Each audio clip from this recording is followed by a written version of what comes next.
नमस्कार, आपका बहुत बहुत स्वागत, अभिनंदन। मैं हूं संजय कुमार।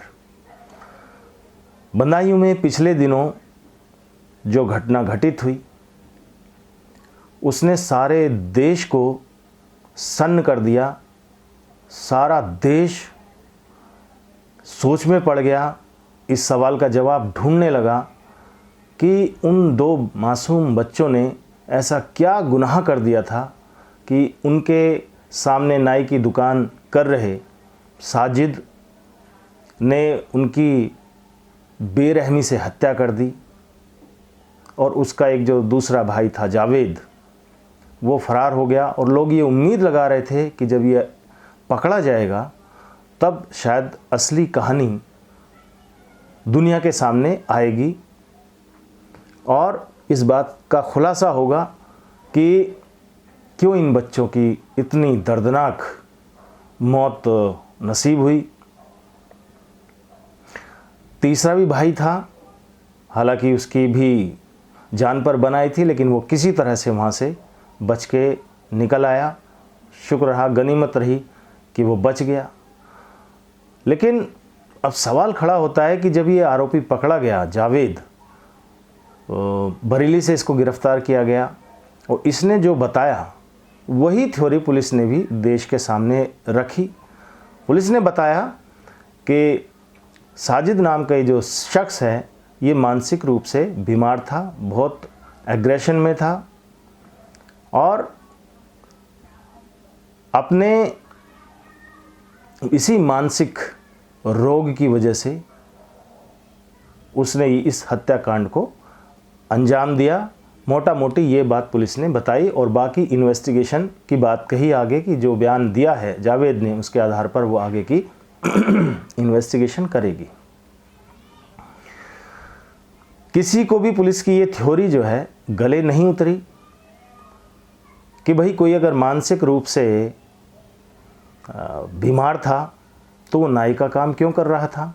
उसके हाथ में उस तरह था, वो लोगों की शेव किया करता था, कटिंग किया करता था, तो ये काम क्यों कर रहा था। और कर रहा था तो ऐसा दिवालियापन, ऐसा मानसिक असंतुलन उसने पहले कभी क्यों नहीं दिखाया। उसने सामने रहने वाले हिंदू परिवार के इन बच्चों को ही अपना निशाना क्यों बनाया, वो भी रमज़ान जैसे पाक महीने में। किसी और को भी कर सकता था, उससे पहले कर सकता था। पुलिस ने यह भी थ्योरी दी कि वो जो है पीर फकीर टाइप के कुछ लोगों के संपर्क में था। इसके माँ बाप इसको इलाज कराने के लिए वहाँ ले भी जाया करते थे, लेकिन उसकी बीमारी जो है वो ठीक नहीं हुई और ये जो है इस हत्याकांड के अंजाम तक उस बीमारी ने इसको पहुंचा दिया। पुलिस की स्टोरी में बहुत सारे लूप होल्स हैं। किसी को भी इस बात पर विश्वास नहीं आ रहा है कि साजिद के भाई जावेद ने जो ये कहानी सुनाई है उसमें कहीं भी कोई भी सच्चाई है और आज भी सच्चाई जानने के लिए पूरा देश उत्सुक है, लेकिन लगता नहीं है कि ये सच्चाई कभी सामने आ पाएगी। कई ऐसे सारे सवाल हैं जिनका जो उत्तर है अभी मिलना बाकी है। कानून के हिसाब से 9 इंच से ज़्यादा बड़ा कोई अगर हथियार रखता है तो वो कानून के दायरे में आता है, वो रखना जुर्म है। साजिद ने इस हथियार को किससे लिया, क्या करने वाला था इस हथियार का, वो किन लोगों से उसकी मुलाकात हुई, किन के वो संपर्क में था, उस पे उसने कहीं धार भी लगवाई होगी या लगाई होगी। तो जो धार लगा रहा है या धार लगवा रहा है, जाहिर सी बात है कि उसके मन में कोई ना कोई योजना जो है वो चल रही होगी। अभी ये बताया जा रहा है कि उसने वो छुरा इसलिए लिया कि मीट काटने की जो उसकी दुकान थी किसी उसके दोस्त की दुकान थी, उस पर उसको काम करना था, इसलिए वो इस तरह का छुरा ख़रीद के लेकर आया था। ये भी एक जानने वाला विषय है कि जब कोई किसी मीट की दुकान पे काम करने जाता है तो क्या अपना खुद का छुरा उसको ख़रीद के लाना पड़ता है। दूसरी थ्योरी ये कि जब वो एनकाउंटर में मारा गया तो जवाबी कार्रवाई में पुलिस पर भी गोली चली, वो भी उसमें पुलिसकर्मी एक घायल हुआ। तो जब किसी के पास धारदार हथियार था, चाकू था, तो वो पिस्तौल या रिवॉल्वर या कट्टा तमंचा जो भी आप कहिए जिससे फायरिंग हुई, वो कहाँ से आया। कई सारे ऐसे सवाल हैं जो अनुत्तरित हैं, जिनका जवाब आज भी किसी के पास नहीं है। इधर ये जो खबर है ये 3 दिन के अंदर अंदर मर गई। क्यों मर गई? क्योंकि देश को अभी ये जानने में ज़्यादा दिलचस्पी है कि अरविंद केजरीवाल की सरकार अब कैसे चलेगी। क्या वो जेल से सरकार चलाएंगे कि इस्तीफ़ा देंगे, कि उसकी पार्टी में अब गुटबंदी हो जाएगी, कि उसकी पार्टी में टूट हो जाएगी, कि मैडम सीएम अब क्या कर रही हैं, तो अतिशी मारलीना अब क्या कर रही हैं, तो राघव चड्ढा विदेश में क्या करने चले गए हैं पहले, और फला मंत्री क्या कर रहा है, रोड पे लोग आ रहे हैं कि नहीं आ रहे हैं, जो भी ये लोग आह्वान कर रहे हैं आम आदमी पार्टी वाले, वो कितना सफल हो रहा है कि नहीं हो रहा है। तो इस चीख पुकार के बीच में ये जो इतनी बड़ी हृदय विदारक जो घटना हुई, दिल को दहलाने वाली घटना हुई, इसके बारे में अब कहीं कोई जिक्र नहीं। एक मीडिया रिपोर्ट्स आई थी कि मरने वाले जो एक आरोपी था साजिद को जनाजा देने के लिए करीब 30,000 उसकी कम्युनिटी के लोग शामिल हुए।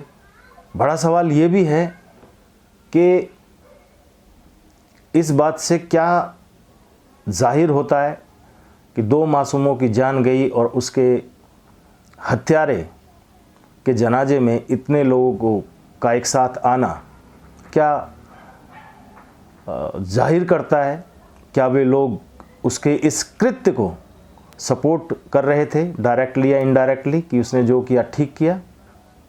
इससे पहले कमलेश तिवारी की हत्या हुई, इससे पहले कन्हैया लाल की भी हत्या हुई, गला रेत दिया गया उसका भी कसूर सिर्फ इतना था कि उसने आई सपोर्ट नुपुर शर्मा लिख दिया था फेसबुक पेज पर, और इस कम्युनिटी के लोगों ने ये सोचा कि हुजूर की शान में गुस्ताखी हुई है और इसको बर्दाश्त नहीं किया जाएगा। लेकिन ये समझ में नहीं आता, लोग इस बात पर सोच रहे हैं कि इन बच्चों ने ऐसी कौन सी शान में गुस्ताखी की थी कि इनका ये हश्र हुआ। दूसरी बात ये है कि अभी कुछ दिन पहले ही दिल्ली के इंद्रलोक एरिया में जब सड़क पर लोग ज़बरदस्ती नमाज़ पढ़ने की कोशिश कर रहे थे, तो वहाँ पर जो एक पुलिसकर्मी तैनात था उसने रोकने की कोशिश की, लोग नहीं माने तो उसने हल्के बल का प्रयोग किया या लात मारकर उनको हटाने की कोशिश की, जिस पर हंगामा मच गया। देखते ही देखते हुजूम उमड़ गया, पुलिस को तुरंत एक्शन में आना पड़ा और उस पुलिसकर्मी को सस्पेंड किया गया, तब जाकर के कहीं शांति बहाल हुई। लेकिन दूसरी तरफ इन बच्चों की अगर हत्या की बात की जाए तो जो प्रतिक्रिया आनी चाहिए थी, जिस तरफ से आनी चाहिए थी, वहाँ सन्नाटा है। मीडिया के जो लोग मोदी मीडिया या गोदी मीडिया चिल्लाते रहते हैं दिन रात, वो लोग इस पूरे के पूरे हत्याकांड पर मौन साधे हुए हैं, कोई जिक्र नहीं, पूरी तरह से सन्नाटा है। ये लोग उस घटना पर, इंद्रलोक की घटना पर चीख रहे थे, हल्ला कर रहे थे, शोर मचा रहे थे, कंटेंट बना रहे थे, दुनिया में प्रसारित कर रहे थे और एक पूरा माहौल बना रहे थे कि जैसे कि इस देश में एक कम्युनिटी के ख़िलाफ़ लोग कैसे रिएक्ट कर रहे हैं, उनके मन में जहर भर दिया गया है। अभी कुछ लोग हैं, मीडिया कर्मी हैं, जैसे रवीश कुमार, अभिसार शर्मा हैं, पुण्य प्रसून वाजपेयी हैं, राजदीप सरदेसाई हैं। तो ये जो लोग हैं जो पत्रकार कहलाते हैं अपने आप को और दूसरों को गोदी मीडिया बताते हैं, चलो मान लेते हैं कि गोदी मीडिया है और वो पक्ष लेकर के रिपोर्टिंग करते हैं। वो ऐसी रिपोर्टिंग करते हैं जिससे कि मोदी को फ़ायदा हो, लोगों में एक नैरेटिव सेट हो, उनके दिमाग में मोदी को लेकर के एक पॉजिटिव छवि बनी रहे। मान लिया कि वो ऐसा करते हैं और आप जो है ये नहीं करते, आप न्यूट्रल हैं, तटस्थ हैं, आप बिल्कुल एक बीच की लाइन लेकर के चलते हैं, निष्पक्ष होकर काम करते हैं, तो फिर आपने इस पर चर्चा क्यों नहीं की? ये भी अपने आप में एक बड़ा सवाल है। क्यों आप ऐसी एक सेलेक्टिव अप्रोच लेकर के चलते हैं जिसमें एक पर्टिकुलर कम्युनिटी का कोई मैटर होगा तो उसको जो है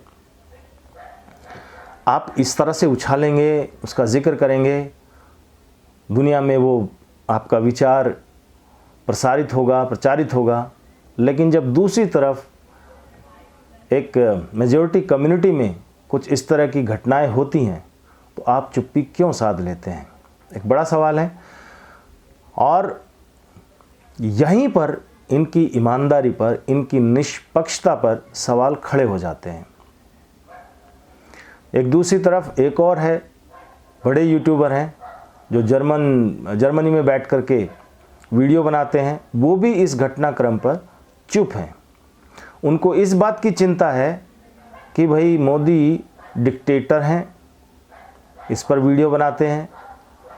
इलेक्टोरल बॉन्ड में इतना बड़ा स्कैम हो गया है, शायद उनकी तरफ से ये बिगेस्ट स्कैम है ever in the history of Indian politics. उस पर वीडियो बनाते हैं, लेकिन उनको फुर्सत नहीं है कि वो बदायूं की इस दिल दहलाने वाली मार्मिक मासूमों की जिसमें जान चली गई, बेवजह दर्दनाक मौत हुई, उस पर टाइम निकाल करके वीडियो बना सके, पूछ सकें करने वालों से कि आपने ऐसा क्यों किया।